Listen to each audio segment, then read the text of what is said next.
So I finally got my QM Tech MiSTER FPGA set up earlier this year, and it has been really cool so far. I have it hooked up to my TV and the input latency is very low as advertised, and there's a ton of systems that it can recreate. But there's still a problem that I think is holding back FPGA gaming in general. Is it the pricing? No. I paid about $200 for my QM Tech MiSTER with the I/O board and a case back in late January. Yes, tariffs are hurting the pricing right now, especially for those clone boards. But that may not be a long-term problem just yet. Is it the hardware? No, not necessarily. Because like I said earlier, there's plenty of stuff to play on the MiSTER, and that's what matters. The biggest problem is that some of the community gets stuck on the stupidest debates and talking points that are just flat out false. So the dumbest talking point I've seen from some people in this community is that FPGA is not emulation. Well, that's half true, I guess. It's definitely not software emulation. It's not running an emulator on top of an operating system. However, it is doing emulation at the chip level. And it is extremely obvious that this is happening as long as you're not a fanboy and not stuck on semantics. In fact, speaking of semantics, if we want to go that route, if we look up the definition for the word emulate, you'll often see the word imitate in those definitions. That's exactly what the Altera Cyclone 5 FPGA chip does for the MiSTER. It imitates each system's hardware at the chip level. It is not original hardware at all.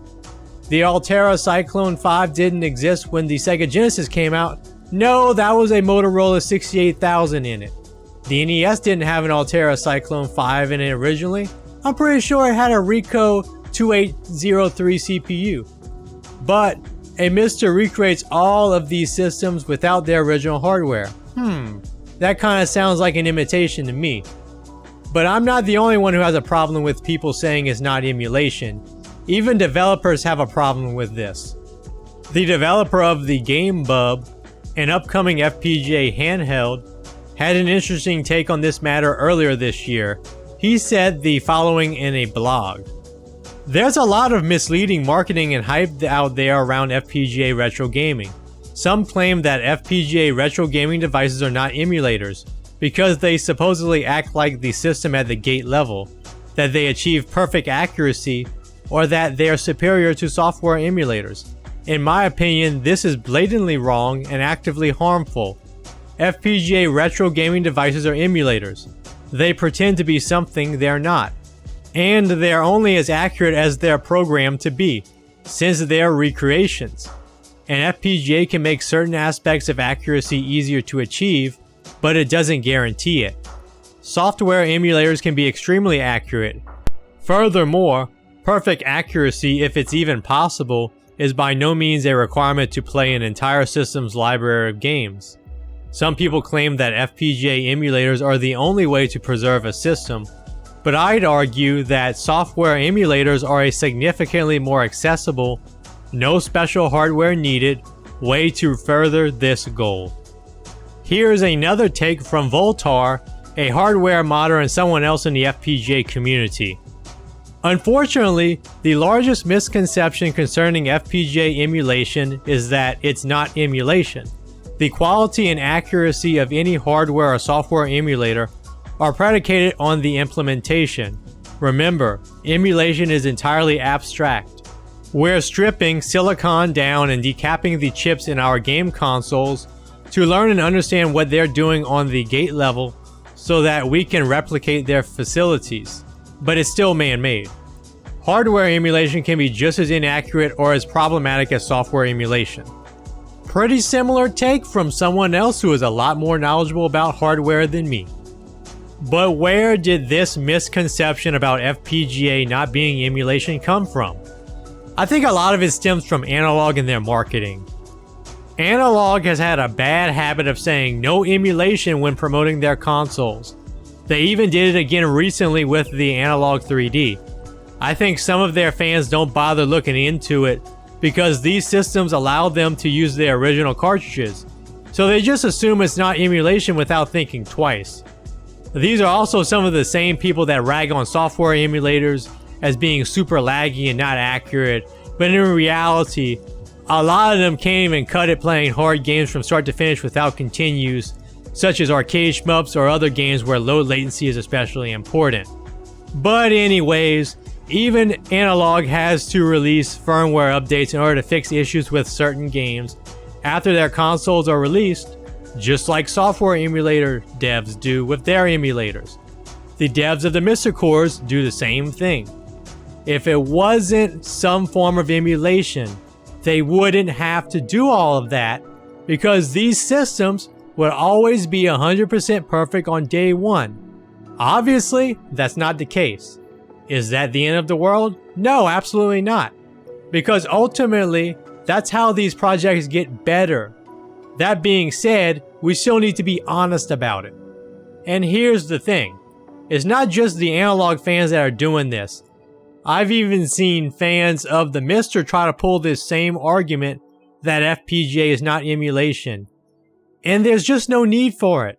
It's okay for FPGA to be hardware emulation. But there's another talking point that's been going around the FPGA community for a while about software emulation being terrible and way too laggy. Are there some software emulators that are laggier than we'd like? Yes. Vice for Commodore 64 emulation is a great example of this. So is PPSSPP for PSP emulation. Saturn emulation has always been known to be a bit laggy as well. But that is not the case for many software emulators out there, especially today.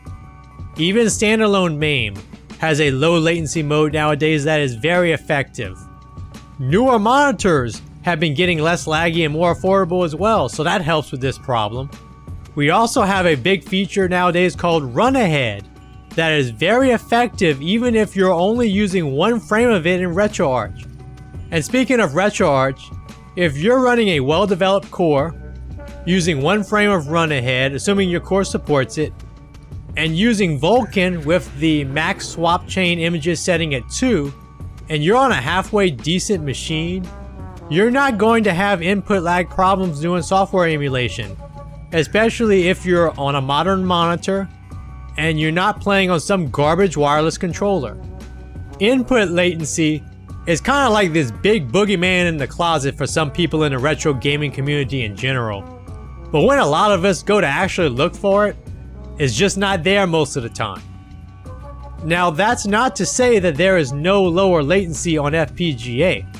If I had to go just off of feel, I would say that my MiSTER is just a hair bit more responsive than my PC doing software emulation. Audio is definitely better on MiSTER for sure, no doubt about that. Speaking of audio, I've even seen somebody run the original Cubase DAW on a MiSTER using the Atari ST core and it ran great. Commodore 64 is way better on MiSTER, like night and day difference over using Vice.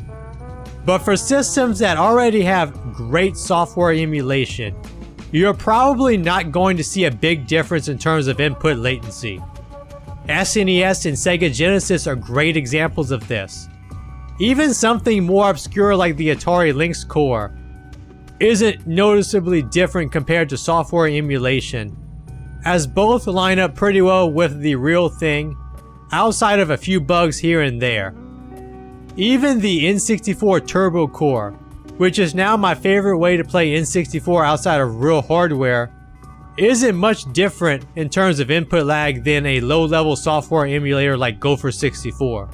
For a lot of popular systems, that's gonna be the case. All that being said, there is still a lot that the FPGA gaming community and all of the FPGA developers out there can be proud of. Analogue and MiSTER definitely provide a more console-like experience than software emulation. Once you do the initial setup for a MiSTER and tweak one or two settings, it just works. You turn it on, pick your core and game and start playing. It's certainly more stable than a RetroArch setup. With the Analogue systems, it's even easier than that. You put in the game, turn it on, select your game and start playing. These systems are excellent if you want to play on a TV in your living room, which I think is the best purpose for it. It beats hooking up a PC to a TV. You can even hook up these systems to a CRT television. The MiSTER project has produced a ton of cores so far. Cores are still being worked on. Like for example, the GBA core is going to get a new version that's supposed to be more cycle accurate than the original one was. The Jaguar finally got a good core not too long ago as well. There are new FPGA consoles in the works. Sipeed just released one for an MSRP of about $69 not too long ago. Of course, the system is still a work in progress in terms of the cores that run on it, but it's nice to see another option besides the MiSTER or an analog console. I just hope the tariffs don't kill off that company. GameBub is an upcoming handheld. I read a quote earlier from the dev of it, but it looks like an interesting alternative to the Analogue Pocket. And maybe the Mars FPGA project will re-emerge someday, but I'm not holding my breath for that one. But I bring all of this up to illustrate that there's plenty of good to focus on with FPGA gaming right now. There's no need for pointless debates. It sucks to see these same things coming up over and over again. Let's move on and enjoy the cool hardware that we bought instead. And now I want to hear from you. Do you have a MiSTER setup or an analog system? What do you think about these debates? Let me know in the comments. Like and subscribe if you enjoyed this video. Thank you for watching and I'll see you again soon.